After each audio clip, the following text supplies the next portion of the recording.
دو تین دن سے ہمارے درس کا موضوع گناہوں سے توبہ کے حوالے سے تھا۔ توبہ کرنے کا طریقہ اور توبہ کے فوائد اور توبہ کی پہچان، اس حوالے سے کثیر گفتگو ہماری توبہ کے موضوع پر ہوئی۔ آج ہمارے درس کا موضوع یہ ہے کہ گناہوں کو چھوڑنے کے طریقے کیا ہیں۔ چنانچہ حضرت سلطان ابراہیم بن ادھم رحمۃ اللہ تعالی علیہ، یہ وہ اللہ کے جلیل القدر ولی کامل ہیں کہ جنہوں نے بادشاہت کو چھوڑ کر فقیری اختیار کی۔ آپ بادشاہ تھے اور روزانہ جس بستر کے اوپر آپ سوتے تھے، اس بستر کے اوپر 1.5 من پھول ڈالے جاتے تھے اور ان پھولوں کے اوپر، اس تخت کے اوپر یہ آرام کرتے تھے۔ اور یہاں ایک چھوٹا سا واقعہ، آپ کے گھر کی جو باندھی تھی، نوکرانی جو تھی، جو پھول ڈالتی تھی بستر کے اوپر، وہ ایک دن پھول ڈالنے کے بعد اس نے سوچا کہ میں ذرا اس کے اوپر لیٹ کر دیکھوں تو صحیح کہ یہ بستر کتنا نرم و نازک ہے۔ وہ بیچاری اس کے اوپر ایسے ہی لیٹی چیک کرنے کے لیے، اور اسے نیند آ گئی، وہ سو گئی۔ اور اتنی دیر میں یہ بادشاہ جو تھے، یہ اپنے کمرے میں پہنچے اور آپ نے جب دیکھا کہ وہ نوکرانی جو ہے اس کے اوپر سوئی ہوئی ہے، تو بڑے غضبناک ہو گئے اور اپنے فوجیوں کو، سپاہیوں کو حکم دیا اور اس کو پکڑ لیا اور پکڑ کے اس کو کوڑے مارنے شروع کر دیے کہ تیری جرت کیسے ہوئی کہ تو بادشاہ وقت کے بستر کے اوپر لیٹ گئی۔ یہ جب اس کو کوڑے مارے جا رہے تھے نا، اس نوکرانی کو، اس عورت کو، تو وہ پہلے تو چلاتی رہی، روتی رہی جب کوڑے لگنے شروع ہوئے تھے، اور جب کچھ کوڑے لگ گئے تو اس کے بعد اس نے ہنسنا شروع کر دیا۔ تو سلطان ابراہیم بن ادھم نے کہا کہ رک جاؤ، اس سے پوچھو تو صحیح کہ یہ پہلے رو رہی تھی، اب ہنس رہی ہے، اس کے ہنسنے کی وجہ کیا ہے؟ رونے کی وجہ تو سمجھ آتی ہے، ظاہر کوڑا لگتا ہے، تکلیف ہوتی ہے تو رونا آتا ہے، چیختی ہے، چلاتی ہے، وہ تو ٹھیک ہے، لیکن اس کے رونے کی وجہ کیا ہے؟ سبب پوچھو اس سے، ہنسنے کی وجہ کیا ہے؟ ہنسنے کا سبب پوچھو۔ اس سے جب پوچھا تو اس نے جواب دیا کہ اے سلطان، جب میں رو رہی تھی تو وہ وجہ تو سمجھ آتی تھی کہ مجھے ظاہر تکلیف ہو رہی تھی، میرے ہنسنے کی وجہ یہ ہے کہ جب مار کھاتے کھاتے مجھے یہ احساس ہوا اور میں نے سوچا کہ میں تو غلطی سے اس بستر کے اوپر لیٹی ہوں، تو مجھے اتنے کوڑے لگ رہے ہیں، جو بندہ روزانہ اس کے اوپر لیٹتا ہے اس کا حال کیا ہوگا؟ اور اللہ رب العالمین وحدہ لا شریک کی بارگاہ سے اسے کیسی سزا ملے گی؟ یہ سلطان ابراہیم بن ادھم نے جب یہ بات سنی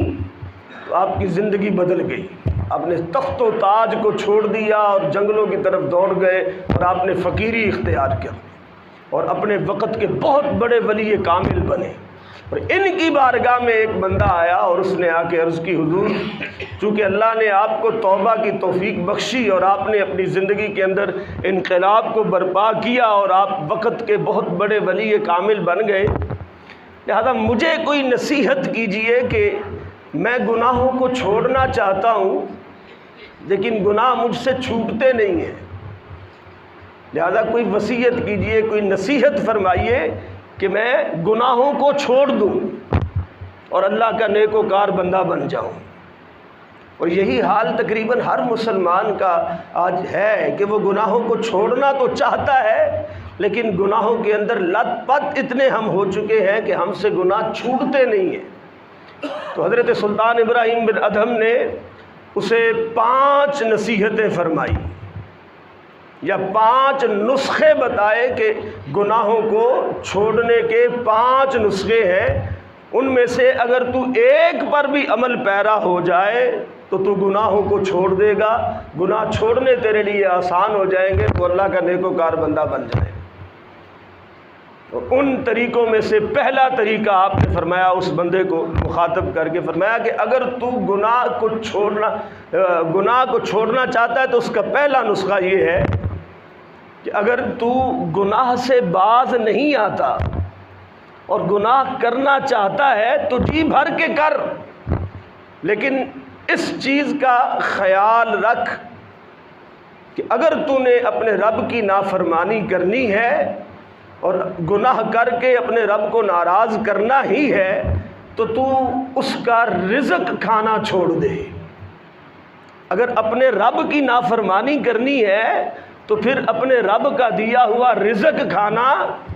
چھوڑ دے۔ کم از کم اتنی تو حیا پیدا کرنا کہ تو جس کا کھاتا ہے اسی کو غراتا ہے، کہ وہ تجھے رزق عطا فرماتا ہے، صبح و شام تیرا رازق ہے وہ، اور تو اسی کی نافرمانی کرتا ہے۔ تو کم از کم اتنی تو حیا آنی چاہیے نا کہ جس کا تو کھاتا ہے اس کا رزق کھانا چھوڑ دے اگر تو نے گناہ سے باز نہیں آنا تو۔ وہ بندہ جواب دیتا ہے، کہتا ہے حضور وَمِنْ أَيْنَ آكُلُ وَكُلُّ مَا فِي الْأَرْضِ مِنْ رِزْقِهِ، کہ اگر میں اس کا رزق کھانا، یعنی اس کا رزق میں کیسے چھوڑ سکتا ہوں، حالانکہ پوری زمین کے اندر جو کچھ بھی ہے وہ اسی کا رزق ہے، اور اللہ کے دیے ہوئے رزق کے بغیر تو کوئی اور رزق ہی نہیں ہے، میں کیسے مطلب ہے کوئی اور چیز کہاں سے کھا سکتا ہوں۔ وَمَا مِن دَابَّةٍ فِي الْأَرْضِ إِلَّا عَلَى اللَّهِ رِزْقُهَا، کہ روئے زمین پہ جو بھی چیزیں ہیں وہ ساری کی ساری اسی کا رزق ہے، تو میں اس کا رزق تو کھانے سے باز نہیں آ سکتا۔ تو آپ نے فرمایا کہ اگر تو اس کا دیا ہوا رزق نہیں چھوڑ سکتا تو پھر تو یہ سمجھ لے اور اپنے اندر حیا پیدا کر لے کہ اگر تو اس کا دیا ہوا رزق نہیں چھوڑ سکتا تو کم از کم پھر گناہ کرنا چھوڑ دے، کہ جس کا تو کھاتا ہے اس کو غرانا مناسب نہیں ہے، اور اس کا کھا کے اس کی نافرمانی جو ہے یہ بالکل کسی کے لیے بھی مناسب نہیں ہے۔ اب وہ بندہ کہنے لگا حضور یہ تو بہت مشکل کام ہے، کہ یہ تو ممکن ہی نہیں ہے کہ میں اس کا رزق چھوڑ دوں، رزق کے بغیر تو میں زندہ ہی نہیں رہ سکوں گا، کوئی اور نسخہ بتائیں، کوئی اور وظیفہ بتائیں۔ تو آپ نے فرمایا اچھا اگر تو یہ نہیں کر سکتا تو پھر اس طرح کر کہ جب تو گناہ کرنے کا ارادہ کرے، گناہ کرنا چاہے، تو پھر ایسا کرنا کہ اللہ رب العالمین کی مملکت اور اس کی سلطنت اور اس کے زمین سے کہیں دور نکل جانا، اس کی سلطنت سے کہیں دور نکل کے، باہر نکل کے پھر گناہ کرنا، جتنے مرضی کر لینا۔ وہ بندہ پھر حیران ہو گیا، کہنے لگا جی کہ وَلِلَّهِ مَا فِي السَّمَاوَاتِ وَمَا فِي الْأَرْضِ وَإِذَا كَانَ الْمَشْرِقُ وَالْمَغْرِبُ وَمَا بَيْنَهُمَا لَهُ فَأَيْنَ أَسْكُنُ، کہ اللہ رب العالمین وحدہ لا شریک کی سلطنت مشرق سے لے کر مغرب تک ہے، شمال سے جنوب تک ہے، تو اس کی سلطنت اور مملکت سے باہر نکلنا تو ممکن ہی نہیں ہے، تو پھر میں کس طریقے سے کہاں رہوں گا، کہاں جا سکتا ہوں اس کی سلطنت کو چھوڑ کے۔ آپ نے فرمایا پھر اپنے اندر اتنا حیا ضرور پیدا کر کہ دنیا کا کوئی بادشاہ جو ہے وہ اس بات کو گوارا نہیں کرتا کہ آپ اس کی مملکت میں رہیں اور اس کے خلاف بغاوت کریں، یہ کسی بھی بادشاہ کو گوارا نہیں ہوتا۔ تو پھر اللہ رب العالمین کی بادشاہت تو ہر طرف ہے، جب تیرے لیے اس کی سلطنت سے باہر نکلنا ممکن نہیں ہے تو پھر تجھے گناہ کرتے وقت حیا آنی چاہیے، شرم آنی چاہیے کہ تو رہتا بھی اس کی سلطنت میں ہے اور پھر گناہ بھی مطلب ہے اس کے ساتھ کرتا ہے اور نافرمانی بھی اس کی کرتا ہے۔ تو پھر اگر تو نافرمانی کرنا چاہتا ہے، گناہ کرنا چاہتا ہے تو پھر اس کی سلطنت سے نکل جا۔ وہ کہنے لگا کہ حضور یہ بھی میرے لیے ممکن نہیں ہے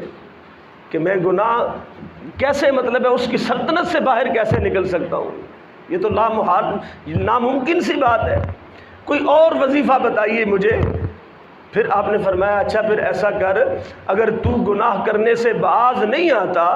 گناہ کرنا چاہتا ہے تو جی بھر کے گناہ کر، جتنے دل میں آتے ہیں گناہ کر، لیکن جب گناہ کرنے کا ارادہ کرے تو کسی ایسی جگہ پہ چھپ جانا جہاں پر آپ کا رب آپ کو دیکھ نہ رہا ہو، جہاں آپ اپنے رب سے چھپ سکتے ہو، ایسی جگہ چلے جانا، پھر جتنے مرضی گناہ کر لینا۔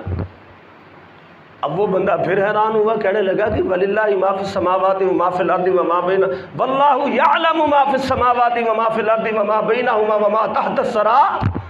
کہتے ہیں کہ اللہ رب العالمین وحدہ لا شریک کی تو شان یہ ہے کہ وہ آسمانوں، زمینوں اور تحت الثری تک جو کچھ بھی ہے اللہ سب کچھ ہر وقت دیکھ رہا ہے، تو میں کیسے ممکن ہے کہ اللہ رب العالمین سے چھپ سکوں؟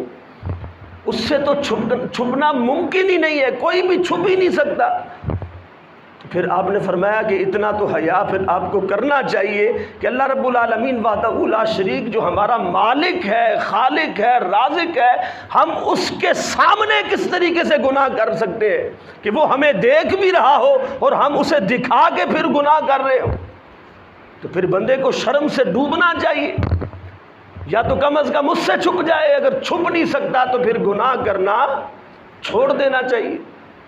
اب اس نے کہا جی حضور یہ بھی ممکن نہیں ہے، کوئی اور نسخہ بتائیں، کوئی اور وظیفہ بتائیں۔ آپ نے فرمایا اچھا چلے اگر ایسا ہے کوئی اور ہم آپ کو وظیفہ بتا دیتے ہیں، اور وہ یہ ہے کہ تو گناہ کرتا رہے اور جتنا جی چاہے کرتا رہے، لیکن جب ملک الموت حضرت اسرائیل علیہ السلام تیرے پاس تیری روح قبض کرنے کے لیے آئیں تو ان سے کہنا کہ مجھے چند منٹوں کی مہلت دے دیجئے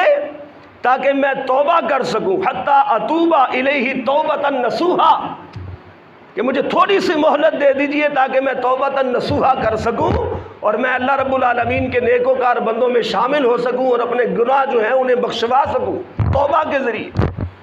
وہ کہنے لگا کہ حضور یہ بھی ممکن نہیں ہے، کیونکہ وہ فرشتہ تو اللہ کی طرف سے مامور ہوتا ہے، اسے حکم ہوتا ہے، اور جب کسی کی اجل آتی ہے وَلَن يُؤَخِّرَ اللَّهُ نَفْسًا إِذَا جَاءَ أَجَلُهَا، کہ جب کسی کی اجل آتی ہے تو وہ فرشتہ تو ایک منٹ تو دور کی بات ہے، وہ ایک لمحے کی بھی مہلت نہیں دے سکتا، نہ اس کے اختیار میں ہے اور نہ وہ اللہ کی نافرمانی کر سکتا ہے، وہ مہلت نہیں دے سکتا۔ میرے تو بس میں نہیں ہے کہ میں اس سے یہ اختیار لے سکوں اور مہلت لے سکوں ایک منٹ کے لیے۔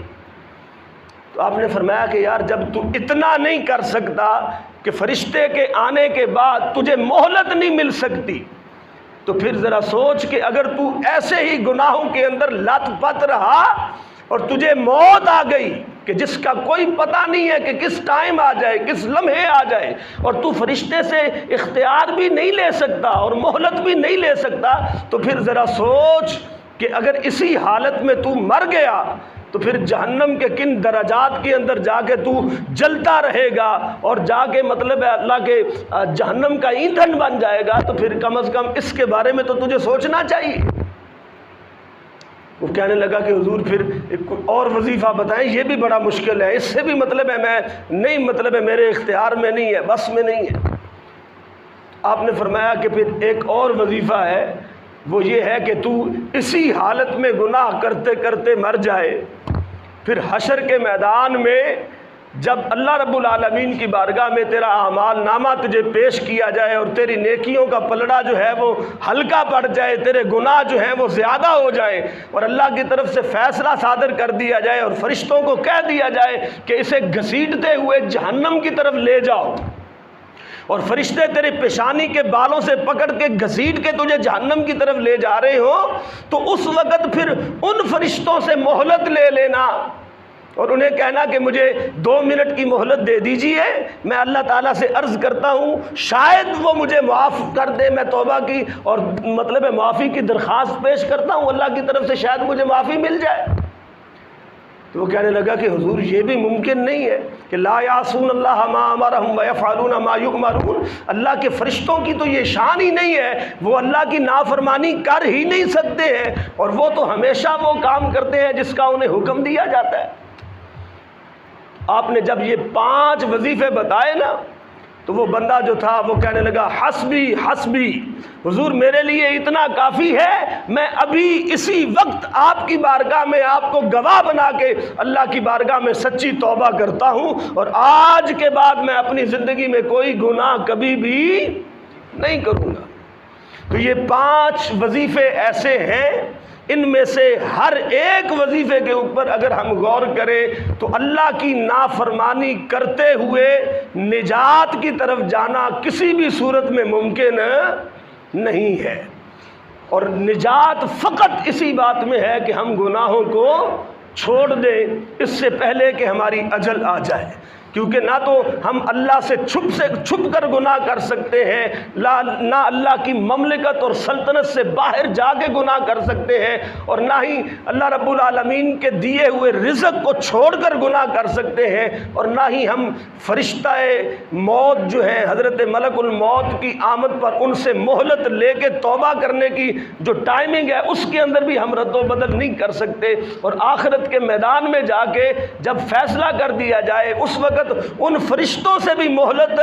نہیں لے سکتے۔ تو نتیجہ یہ نکلتا ہے کہ انسان اس حالت میں کہ وہ گناہ کرتا رہے اور گناہوں کے اندر لت پت رکھے اپنے آپ کو، اور پھر وہ نجات کا بھی سوچتا رہے، ایسا ہرگز ممکن نہیں ہے۔ اس واسطے ہمیں سوچنا چاہیے کہ اللہ رب العالمین نے ہمیں جو اعضاء دیے ہیں، یہ پیشانیاں ہمیں جو اللہ رب العالمین نے عطا فرمائی ہیں، انہیں ہمیں چاہیے کہ ہم سجدوں کے ساتھ انہیں زینت بخشیں، اور جس طریقے اللہ نے ہاتھ عطا فرمائے ہیں اس لیے ہمیں دیے ہیں تاکہ ہم ان ہاتھوں کے ذریعے سے اعمال صالحہ جو ہیں انہیں کما سکیں۔ اسی طرح جسم اور روح جو اللہ نے ہمیں دیا ہے وہ بھی اسی لیے دیا ہے تاکہ ہم اسے اللہ کے تابع کر کے اللہ رب العالمین کی قربتیں حاصل کر سکیں، اور اس کی بخشش اور مغفرت اور اس کی رضا اور اس کا دیدار حاصل کر سکیں۔ تو یہ ساری چیزیں جو ہیں ہمارے لیے اتنی دیر تک مہلت کی صورت میں ہمیں میسر ہے جب تک ہم زندہ ہیں، کہ جب موت کا وقت آ گیا پھر اس کے بعد یہ توبہ کا سلسلہ ختم ہو جائے گا۔ اس واسطے اگر کوئی بندہ، بلکہ ہم سب کو چاہیے کہ گناہوں کو چھوڑ دیں، اور گناہوں کو چھوڑنے کے جتنے طریقے حضرت سلطان ابراہیم بن ادہم نے اس بندے کو بطور نصیحت بتائے وہ ہم سب کے لیے کارگر ہے، ہم سب کے لیے مفید ہے۔ لہذا اگر کوئی بندہ اپنے گناہوں سے ہمیشہ کے لیے رخصت لینا چاہتا ہے تو وہ آج کے ہمارے اس سبق کے اوپر خوب غور و فکر کرے اور اللہ تعالیٰ سے توفیق طلب کرے کہ مولا ہمیں گناہوں کو چھوڑنے کی توفیق عطا فرما اور نیکیاں کرنے کی توفیق نصیب فرما۔ اللہ رب العالمین کی بارگاہ میں دعا ہے کہ اللہ ہمیں عمل کی توفیق بخشے، آمین۔ وآخر دعوانا الحمدللہ۔